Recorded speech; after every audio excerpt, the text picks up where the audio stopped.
হকের চাকরি খেয়ে নিয়েছে দুর্নীতিগ্রস্তরা, অন্ধকার হয়ে গেছে ভবিষ্যৎ। এই অবস্থায় চাকরি ফিরিয়ে দেওয়ার দাবিতে রাস্তায় নেমে জুটল পুলিশের লাঠি লাঠি।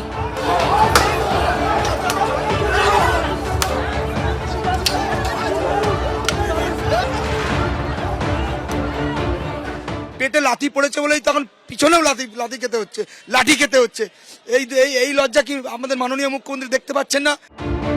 কান্নায়, ক্ষোভে, হতাশায়, ঘৃণায় ফেটে পড়লেন আন্দোলনকারী চাকরিহারারা। সব তো শেষ করে দিয়েছে, এখানে গুলি করো, কোয়ারেন্টাইন থেকে গুলি করো। কসবাই ডিআই অফিসে এভাবেই লাঠি লাথি খেতে হলো আন্দোলনকারী চাকরিহারাদের। লজ্জাজনক, ধিক্কার ধিক্কার। আমরা আমাদের হকের চাকরি ফিরে পেতে এসেছি। আন্দোলনে নেমে জুটল ঘুষি, গলা ধাক্কাও।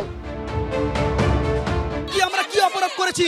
আমরা যোগ্য টিচার, এটাই আমাদের অপরাধ।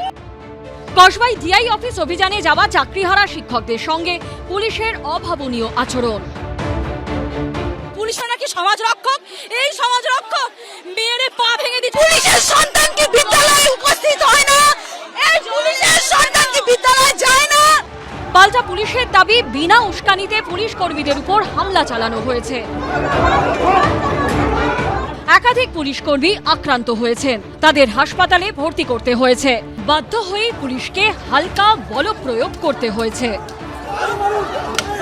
সরকারি যে সম্পত্তি আছে এটা ডিস্ট্রয় করারও চেষ্টা হয়েছে।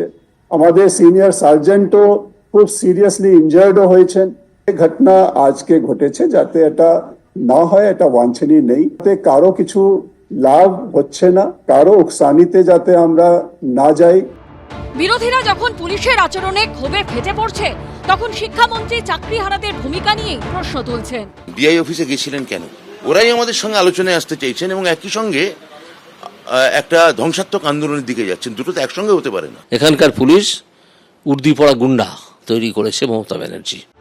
পুলিশের লাঠিচার্জের প্রতিবাদে বিকেলে গড়িয়াহাট মোড়ে বিক্ষোভ দেখান চাকরিহারারা।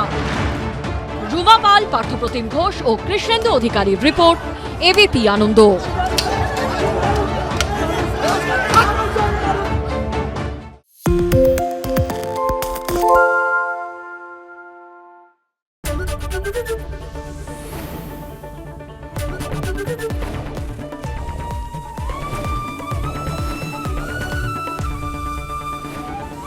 এবিপি আনন্দ, এগিয়ে থাকে, এগিয়ে রাখে।